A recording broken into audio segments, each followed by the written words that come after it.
안녕하십니까. 한빛 청소년 대안센터를 운영하고 있는 최윤수 목사입니다.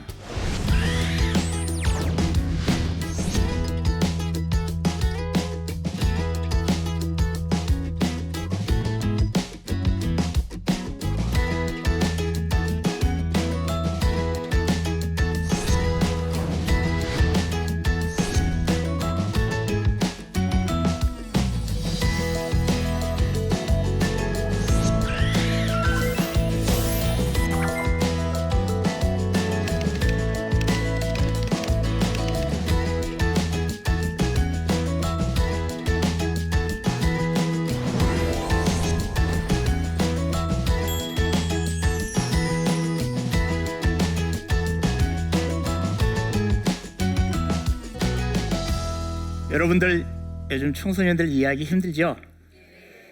혹시 자녀들 중에 이렇게 청소년기에 있는 분 한번 손 한번 들어주실래요? 예, 손 내리세요. 정말 청소년들 이해하기가 쉽지 않습니다. 저는 시골에서 어렸을 때 청소년기를 시골 깡촌에서 살았습니다. 그러다 보니까 시골 깡촌은 비록 물질 문명의 혜택은 못 받았지만은 가난했어도 마을에서 함께 키워줬어요.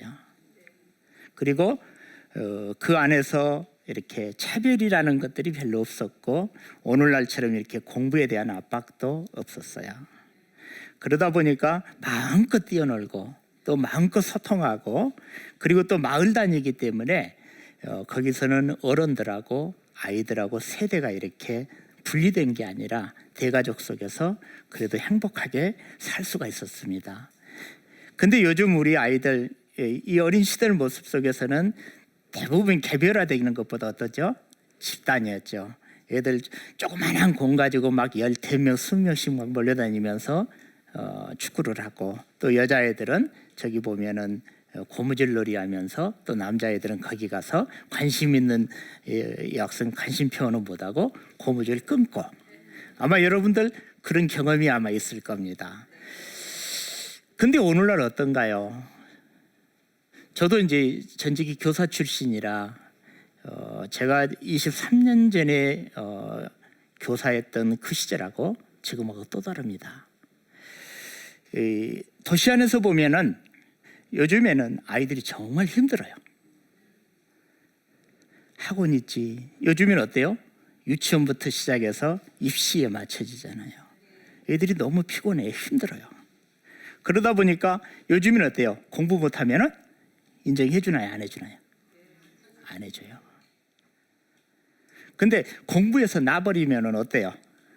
아이들이 할 일이 있을까요, 없을까요? 없어요. 그 아이들 갈 데도 없어요. 요즘 어떤가요? 학교마다 초등학교 운동장 꽉꽉 다 때려 문 잠궈 놨잖아요. 조그만 공간만 있으면 뭐예요? 주차장 선거서 다 만들어져 놨어요. 아이들이 갈 수 있는 것은 뭐예요? 학원 과외 아니면은 갈 수 있는 게 뭐예요? PC방, 노래방. 어른들이 안 보이는 곳으로 어두운 곳으로 숨는 거예요. 요즘 어때요? 애들 흡연 문제 어떠든가요? 심각합니다. 언제 배우냐면요, 초등학교 6학년, 중학교 1, 2학년 때 배워요. 그때 배우면 어때요? 끊기가 쉬워요, 어려워요? 엄청 어렵습니다. 우리 어른들 담배 끊기 쉬워요, 어려워요? 어렵습니다. 아이들도 마찬가지예요. 근데 요즘 어때요? 학교에서는 담배 허락하나요, 안 하나요? 당연히 안 하는 거죠. 근데 담배는 파나요, 안 파나요? 안 판다고 하는데 우리 애들은 담배 엄청 잘 삽니다. 참 아이러니하죠. 우리 요즘 청소년들이 정말 마음 들 곳이 없습니다. 그래서 거리에서 모여서 이렇게 어른들 눈피해서 저 빌라나 어디 어두운 곳에서 거기서 모여서 이렇게 담배 피면서 가래침 뱉으면서 그렇게 사는 것이 지금 있는 아이들이 우리 아이들 모습이에요. 또 어떤가요? 요즘 학교에서 왕따가 심한가요? 안 심한가요? 엄청 심해요. 거기서 이렇게 왕따 당하고 또 어떻게 상처 입고 하다 보면 어때요? 어떤 아이들은 아예 집 밖을 안 나갑니다. 은둔형으로 집에가 이렇게 처박혀 있습니다. 부모님들 마음이 어떨까요? 정말 힘들어요. 근데 오늘 우리 현실이에요. 근데 또 어떤가요? 과거에는 아이들이 어떻게 놀았나요? 친구들이랑 같이 놀았어요. 근데 지금은 어떤가요? 전부 개별화되어 있어요. 과거에는 어때요? 부모님들이 조금 이렇게 아이들한테 신경 못 써줘도 형제가 뭐예요? 최소한 5, 6, 7, 8 되니까 누가 밖에 가서 맞고 오면 어떤가요? 주르르 몰려가서 가족끼리 형제들끼리 패싸움하잖아요. 요즘은 어때요? 하나님은 둘. 힘들면은 학교에서 왕따 당하거나 집에다가 말하기가 쉬워요, 어려워요? 무척 어려워요. 혹시 말한다고 해서 해결이 돼요, 안 돼요? 안 돼요. 그러니까 속으로 꽁꽁 참고 있어요. 그러다 학교 그만두고 애들이 어때요? 누구한테 당했다, 고통당한다 이런 이야기 쪽팔려서 못 하거든요. 그러니까 어때요? 무조건 학교 안 가르쳐. 그래서 집에서 안 나오는 겁니다. 그럼 누가 친구가 돼요? 컴퓨터 게임. 심각하죠. 우리 청소년기 때 뭐라고 하는가요? 질풍노도의 시기라고 하죠. 근데 여기 보니까 넉빛공 놔뒀죠. 넉빛공이 특징이 뭘까요? 어디로 튈지를 모릅니다. 청소년기는 저는 넉빛공하고 같다고 생각합니다. 근데 넉빛공은 어떤가요? 튀는데 청소년기 때 안 튄다는 것은 청소년이 아니에요. 청소년이 아닙니다. 청소년은 당연히 튀게 돼 있습니다. 근데 그 넉빛공을 받아줄 수 있는 우리 어때요? 토양이었던 거예요.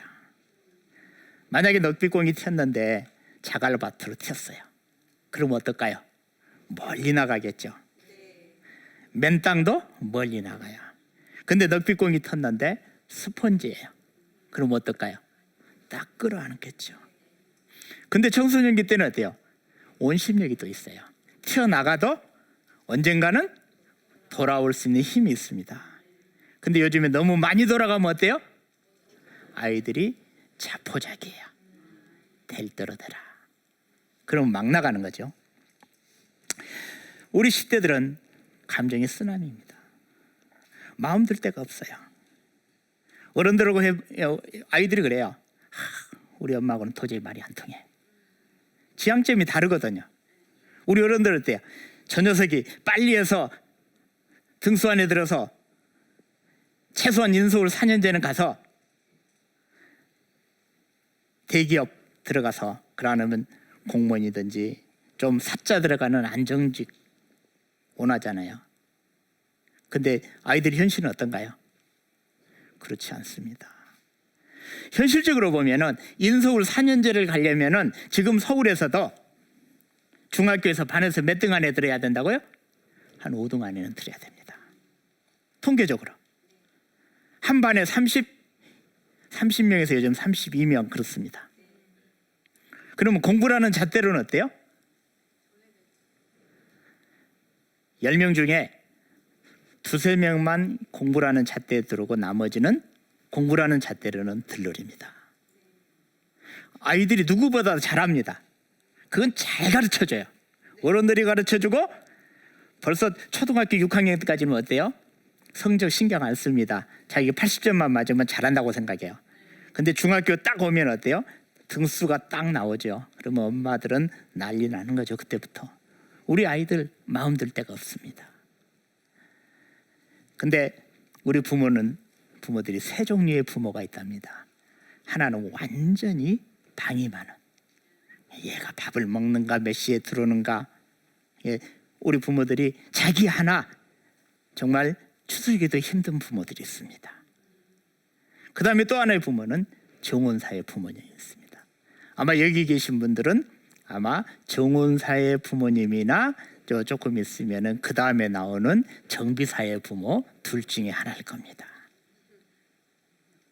정혼사의 부모는 어떤 거냐면요, 우리가 나무를 심잖아요. 그러면은 나무는 어렸을 때 어떻게 해야 되죠? 잘 클 수 있도록 밑에 뭘 해줘야 돼요? 물도 주고 거름도 주고 하면서 격까지 나오는 것은 어쩌죠? 쳐줘야 됩니다. 그것이 뭐죠? 우리 아이들로 보면 습관이에요. 습관을 잘 잡아주고, 그리고 정운사는 어떠죠? 이 나무가 어떻게 컸으면 좋겠다 하면서 격가지를 잘라는 주지만은 그 나무가 그 나무를 정운사 마음대로 할 수 있어요, 없어요? 없어요. 밑에서 습관은 잘 잡아주지만은 나머지는 거기에 적당한 빛이 들어와야 되고 수분이 공급돼야 되고 적당한 온도가, 그러면은 부모 마음대로 내 자녀 할 수 있나요, 없나요? 없습니다. 우리는 바랄 뿐이지, 기본적인 것만 해줄 뿐이지. 근데 요즘에 이런 부모가 참 많습니다. 정비사형 부모입니다. 내 자식이 내 맘대로 할 수 있다고 생각하고요. 필요하면 뭐냐면은 판사도 만들 수 있고, 요즘 뭐라 하던가요? 할아버지의 능력과 경제력과 엄마의 정보력이라고 하잖아요. 근데 내 자녀를 내 마음대로 만들 수 있다고 생각하는 거예요. 그게 가능합니까? 일정 부분은 그렇게 만들 때 잘 따라주는 아이는 몇 프로는 저는 가능할 수도 있다고 봅니다. 근데 그게 긍정적인 것보다 뭐가 많을까요? 역기능이 훨씬 많습니다. 저는 한 23년 동안 학교 밖 청소년을 만나면서 어떤 생각을 했냐면요, 군뱅이도 구르는 재주가 있다. 누구에게나 하나님이 주신 신의 한 수가 있다 이거예요. 그래서 다 다르다는 거예요. 그러면 이 아이들을 우리가 어떻게 이해해야 될까? 공부라는 잣대로 우리가 들어갈 수 있는 것은 한계에 있다는 거예요. 그럼 우리 부모님들이 어떻게 해야 될까? 내 아이의 강점이 뭔가? 어느 쪽으로 승부를 해야 될까? 그러려면 내 아이들이 어떻게 해야 될까? 자기가 좋아하는 거, 자기가 잘할 수 있는 거, 자기가 의미 있게 사는 것들을 택해야 됩니다. 다르게 가야 돼요. 근데 우리는 어때요? 가장 정답을 향해서 모범답을 위해서 전부 글로 가라는 거예요. 요즘에 어때요? 국도하고 고속도로가 있죠. 국도가 요즘에 엄청 밀린대요. 왜? 전부 차가 고속도로만 밀리니까. 고속도로만. 국도를 가보면은 한가해요. 근데 좀 돌아갈 뿐이지. 근데 우리 아이들이 길이 고속도로만 있는 게 아니라는 거예요. 자기 주도적인 자기 삶에 맞게 국도를 찾아갈 수 있어야 된다는 거예요. 저는 23년 이 학교 밖 청소년들을 하면서 이것을 저는 굉장히 많이 봤습니다. 지금 요거 보면은 대부분 우리가 우리 청소년들한테 중고등학교 20살 안에 어디 대학 가느냐로 우리 아이들한테 성공과 실패를 기준으로 해줍니다. 그게 맞나요? 저는 단호히 노라고 생각합니다. 어떻게 해야 되냐면은 이 40살 정도에 20년 후에 이때 꿈을 꿔서 내 강점을 가지고 이때 내가 이 땅에서 어떤 전문가로 살아갈 것인가를 준비하는 과정이 이거라고 생각합니다. 성적이 안 되면 어떻게 해야 돼요? 전문대라도 갈 수 있습니다. 또 요즘에 어때요? 방통대라도 가서 할 수 있어요. 또 대학을 안 가면 어때요?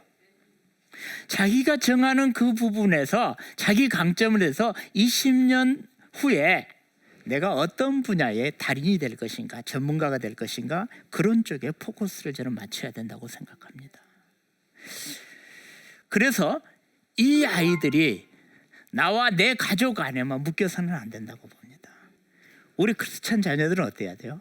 하나님이 주신 그 소명을 가지고 나와 내 이웃과 인류에 기여할 수 있는 방향으로 나가야 돼요. 그러려면 어떻게 해야 돼요? 조금 더 다양하게 하나님이 주신 군뱅이도 구르는 재주, 신의 안수, 각자 주신 그 달란트를 가지고 자기 주도적으로 어떤 하나님 주신 그 말씀 속에서 살아갈 수 있는 것, 그런 것들이 굉장히 중요하다는 거예요. 여러분들 시대가 바뀝니까 안 바뀝니까? 요즘에는요 어떤 상황인지 아세요? 똑같이 전자공학과를 들어갔는데 1학년 때 배웠던 것이 4학년 때 안 맞는답니다. 그렇게 빨라요. 우리 과거에는 어때요? 4년제 대학만 나오면 평생 어때요? 그것 가지고 풀어먹고 살았잖아요. 이제는 대학 나온다고 해서 문제가 해결되는 게 아닙니다. 끊임없이 자기 강점을 찾아나가고, 또한 끊임없이 책을 보고 끊임없이 변화에 대한 다른 어떤 통찰력을 가지고, 그리고 다른 방식으로 또 다른 결론을 내가 내가는 겁니다. 근데 우리 지금 우리처럼 일방적으로 몰아붙이는 교육 가지고는 다음 지금 미래 세대를 적응하는데 어떨까요? 굉장히 어렵습니다. 우리 대부분 그럽니다. 요즘 아이들이 정말 미칠 지경이라고 본인들이 그래요. 미칠 지경이야. 답이 없는 거예요. 저희 때만 해도 어때요? 고등학교만 나와도 먹고 사는데 일자리가 있었나요? 없었나요? 있었어요. 요즘 인서울 4년제 나와도 취업이 되나요? 안 되나요? 안 됩니다. 이제는 그 패러다임이 깨져야 됩니다. 자기다움 속에서, 자기 가치 속에서 그렇게 살아갈 수 있도록. 근데 우리는 어때요? 기존 틀에서 조금만 벗어나면 큰일 났다고 합니다. 이제는 그런 어떤 틀 속에서 우리가 매이지 않는, 그리고 우리 아이들이 정말 개별화시켜서 본인들의 강점을 가지고 이 땅에서 행복하게 살아갈 수 있도록, 저는 그런 우리 아이들이 됐으면 좋겠고, 여러분의 우리 부모, 그러려면 어떨까요? 부모가 바뀌어야 됩니다. 옛날에 어때요? 내가 이렇게 살아보니까 고생하더라. 너희들은 고생 안 시킨다는데, 청소년 때 고생해야 돼요? 안 해야 돼요? 당연히 해야 됩니다. 시행착오 해야 돼요? 안 해야 돼요? 당연히 해야 됩니다. 정말 틀에 박히지 말고 다양하게 시행착오하고 고생도 하고 도전도 하고, 그래서 어떤 규격화되어 있는 아이들이 아닌 정말 창의성이 뛰어난 행복한 우리 아이들이 되길 원합니다.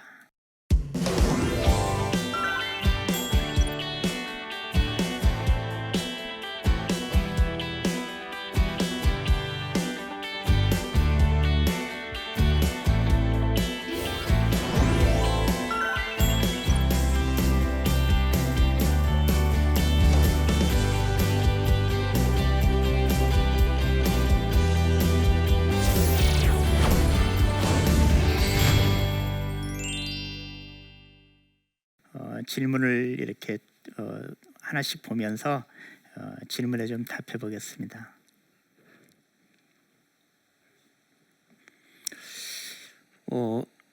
요즘 청소년들은 저희가 자랄 때와 달리 참 유별나다는 생각을 많이 하게 됩니다. 과거 청소년들과 요즘 청소년들의 다른 점은 무엇이라고 생각하는지요? 어떤 문제가 있으면은 과거에는 가족이나 집안의 형이나 공동체 안에서 답을 찾았어요. 근데 요즘에는 그렇게 해서는 답이 안 나온다고 생각하고 있어요. 그리고 혼자 생각하거나, 또한 컴퓨터 이렇게 인터넷이나 네이버 뒤져서 왜곡된 정보들을 굉장히 많이 찾고, 또 본인이 그것이 답이라고 생각해요. 그러다 보니까 갈수록 사람과의 어떤 그 관계 속에서 답을 푸는 게 아니라 이 기계와 또 인터넷이나 다양한 어떤 그 자기만의 방법으로 이렇게 방법을 찾아가게 됩니다. 그래서 갈수록 뭐냐면은 관계에 어려움이 생깁니다. 그래서 요즘 이제 저희가 이탁형도 하고 또 그 학교를 두 가지를 하고 있는데, 어떤 아이는 정말 지적인 능력은 뛰어난데 관계가 안 돼서 일반 학교에서 못하고 저희 이탁형 대안학교로 오는 애들이 많습니다. 그래서 그 아이들 같은 경우에는 공부는 정말 잘해요. 자기가 목표했던 건 잘하는데 타인하고는 전혀 섞이질 않아요. 그리고 타인을 인정도 안 하고 배려도 안 하고 철저하게 자기 중심으로 가는 경우가 많습니다. 물론 다 그런 건 아니겠지만은, 근데 저는 그 원인이 요즘에는 아이 하나 아니면 둘이잖아요. 또 모든 문제를 이렇게 혼자 어떤 검색이나 이걸 통해서 해결하는 고립화되는 그런 것들이 굉장히 많은 것 같습니다.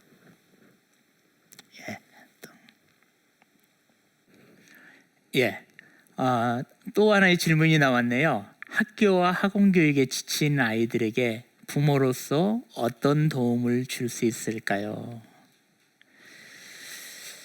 이건 굉장히 쉬운 문제 같지만 굉장히 저는 어려운 문제라고 봐요. 왜냐하면 관계가 달라요. 지향점이 다릅니다. 부모님들은 마음속에서 뭐가 있어요? 급해요. 언제가 목표예요? 지금 고3 때 내 아이가 주류로 들어가느냐 안 들어가느냐, 그게 목표예요. 근데 아이들 목표는 어때요? 자기 성적은 누가 알아요? 자기가 알아요. 부모가 죽었다 깨나게 뭘 과외 할아버지를 붙여도 아이들은 안 돼요.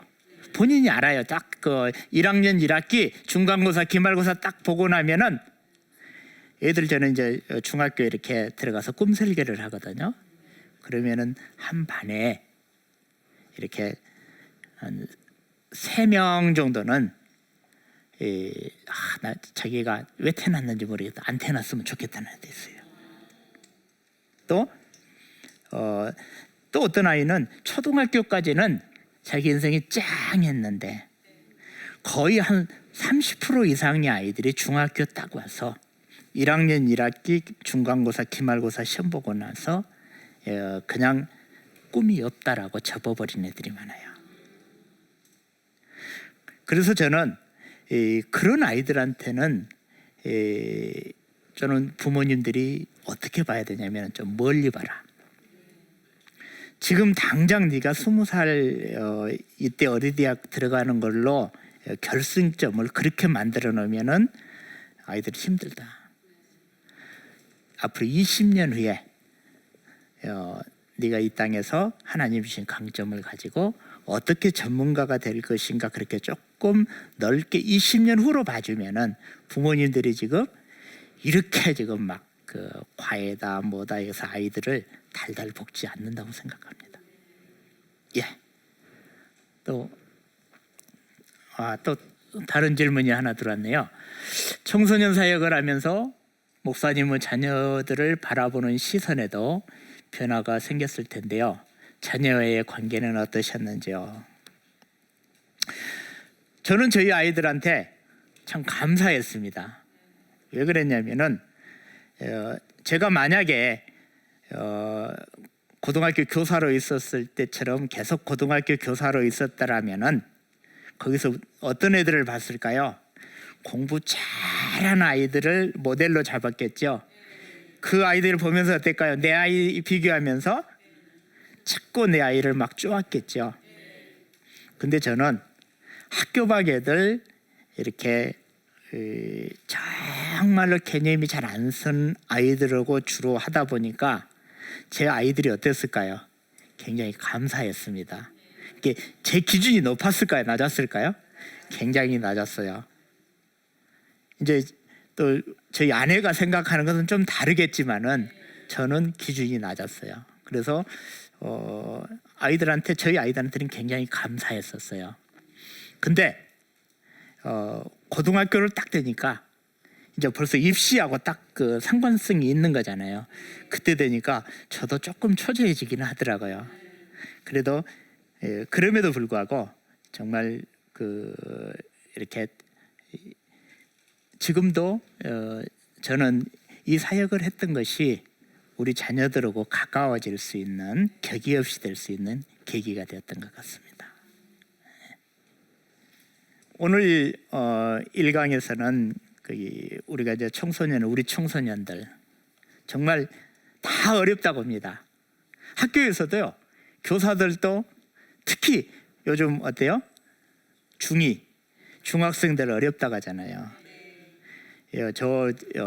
이북에 있는 김정은이가 못 쳐들어온 것이 중2들 때문에 못 쳐들어온다고 하잖아요.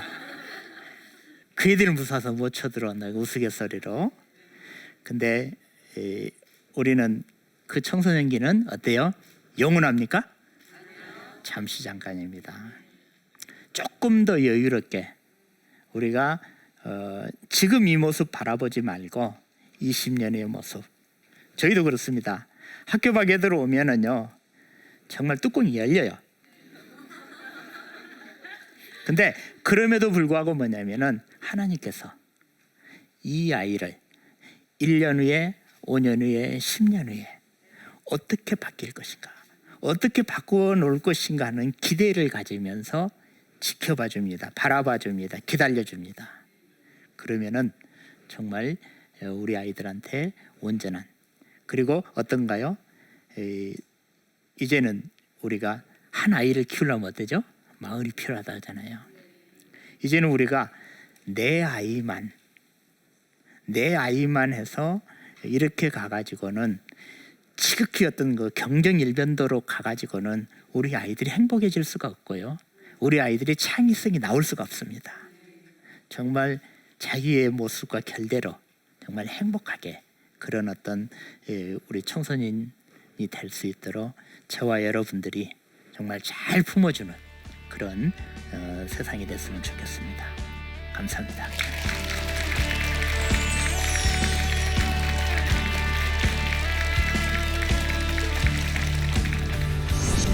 전국적으로 보면은 학교 밖 청소년들이 2015년도에는 한 47,000명, 그 전에는 2014년, 14년일 때는 많을 때는 한 1년에 한 7만 명 정도가 학교 밖에 있습니다.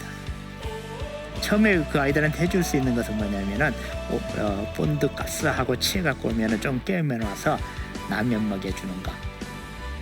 양 100마리가 있는데 그중 하나를 잃으면은 99마리를 들여두고 그 잃은 것을 찾아내기까지 찾아다니지 아니하겠느냐. 이 프로그램은 시청자 여러분의 소중한 후원으로 제작됩니다.